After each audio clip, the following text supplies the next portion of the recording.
এখন প্রায় সময় সর্দির জ্বর এটা সেটা হয়ে থাকে, তো কোনো কিছু রুচি আসছিল না। পরে আমি এই রেসিপিটা করে খেয়েছি।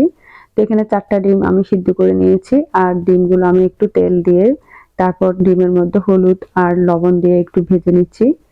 তারপর ডিমটা ভাজা ভাজা হয়ে আসলে এরপর একটা বাটিতে আমি নামিয়ে রাখছি।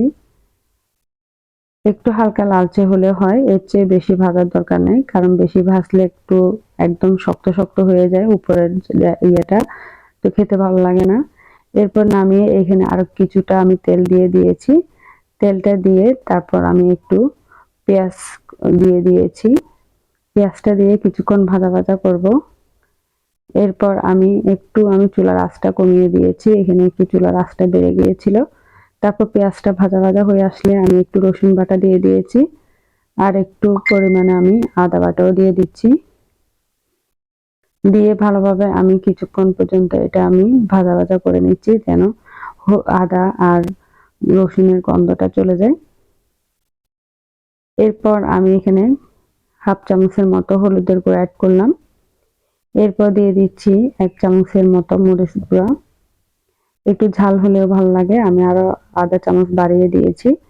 তারপর আমি এখানে একটু ধনিয়া জিরা গুঁড়াটাও দিয়ে দিয়েছি।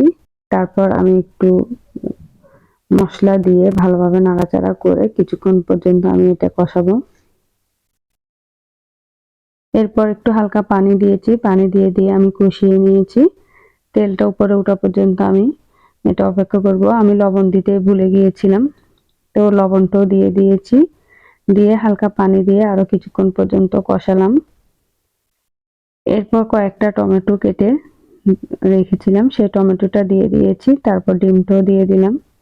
দিয়ে ঢাকনাটা দিয়ে কিছুক্ষণ রান্না করেছিলাম। এরপর কয়েকটা কাঁচামরিচ আর ধনিয়া পাতা দিয়ে নামিয়ে রাখলাম।